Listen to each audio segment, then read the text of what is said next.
G'day, ladies and gentlemen, and welcome to another episode of Ben's World. Come live in it, where today we'll be joined by an incredible special guest who actually has been involved alongside helping behind the scenes. And joining alongside me right now is Angus. How are you going, mate?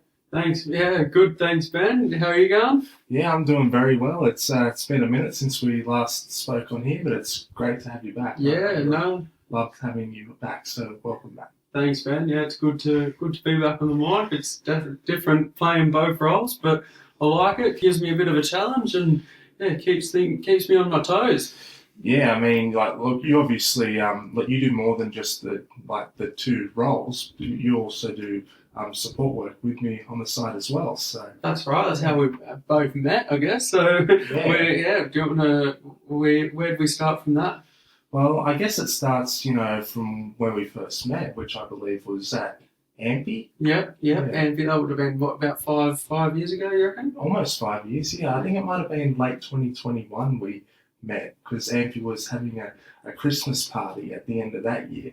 Yeah. I don't think I'd met you yet, but I think I remember the shirt you were wearing. You were wearing like a yellow coloured shirt that made you kind of stand out in a sense. Yeah, I think I've thrown that shirt out now because I wore it almost every time I went out. It was one of my favourite shirts. Spewing. But yeah, because I remember it was at the RSL club in Gosford before they renovated it. Yeah, that's right. Yeah, you're right. Yeah, and I think when we first started chatting, we spoke about football because I know you love your Manly Sea Eagles. Yeah, the best team in the comp, you go for the worst team, isn't that right?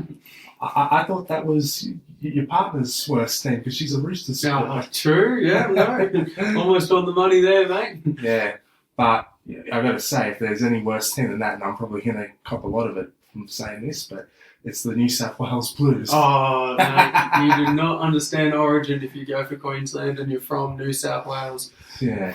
But since then, we've done a lot, and we've been to a lot of events and achieved a lot of goals.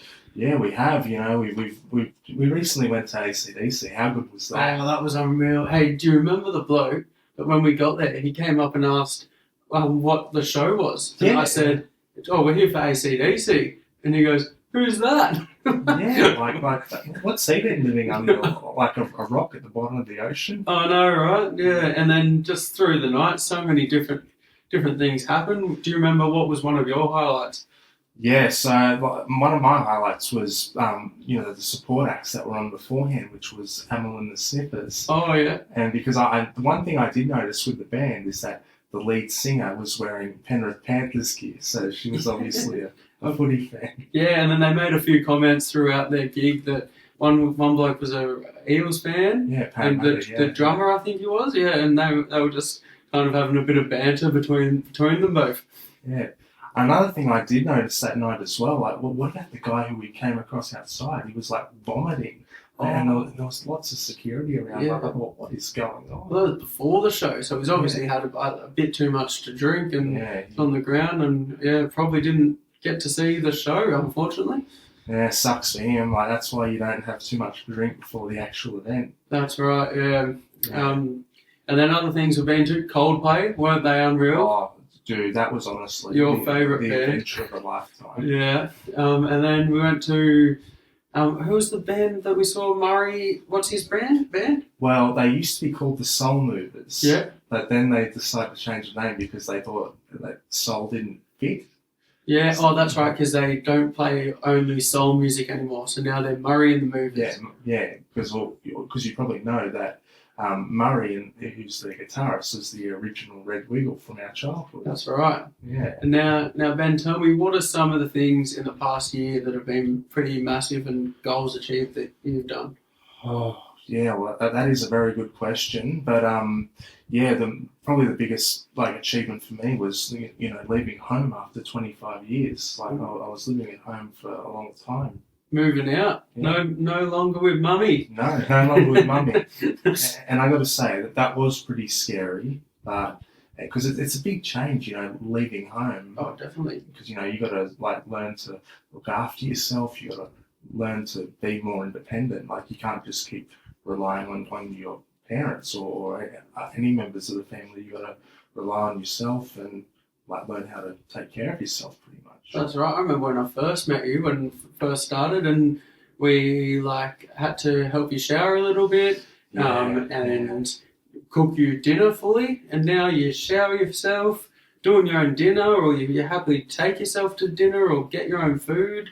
You're happy to just spend your own time doing your own thing and just being in your own space. You know, which is pretty great. To be honest, since I've been learning those new skills, I don't know who I am these days, in a good way. Yeah, no, I agree with that comment, because it's pretty cool that like you now do your whole salmon and veg meal all by yourself, and even take the being proactive to start the meal yourself rather than me starting and then you coming to help out. I've even walked in a couple of times and you started the meal, which is great, Ben. I was just about to say, wasn't there a time when you arrived and like walked in through the door and I already had everything out ready to go, and I was pretty much in the middle of slicing the potatoes and cutting up the veggies. That's right. And another thing is, you started a bit of a job throughout the year. Yeah, so that was doing the food delivery. Food delivery, yeah, Uber Eats. And Uber Eats, yeah. I think you killed that. You were driving around. I was there in the car with you, but you were doing all the work, driving around, picking up the meals and, taking them to the houses. I'm pretty sure there was one time we almost got a free meal because we couldn't find the owner's address. Well, yeah, no, they had the address at KFC after we picked up the meal from KFC. Yeah, I was like, this can't be the address. And he wasn't answering his phone, was he? No. Well, if he hadn't gotten back to us, we would have got a free meal. Got lucky, wouldn't we? Yeah. Well, speaking of chicken, remember that time we went to Nui fried chicken? Oh my god! And you tried the off the menu hot chicken, and you were literally in tears. Yeah, so what had happened with that was I basically, there was a burger there called Spicy Mayo because I love my spice. You love your spice, yeah. But, when I got the burger, they asked how hot do you want it, and I can't remember all the hot levels, but one of them they mentioned was probably the max heat level, which was off the menu. Yeah. And that's with Carolina Reapers and stuff. Yeah. Yeah, so I thought I'd go for that because, I like to challenge myself. I think I might have overdone it that day. I think so too. You were feeling so sick. I kept having to run back to the bathroom and, rinse my face with water and drink lots of water. Oh, it would not go away. And there was another man, a dad, doing it near you, and you both just looked at each other going, what have we done to ourselves? That's right, yeah, because right not far from me there was a family, because then their dad had done the same thing, and I'm pretty sure he was vomiting though, he was running back and forth to the bathroom vomiting.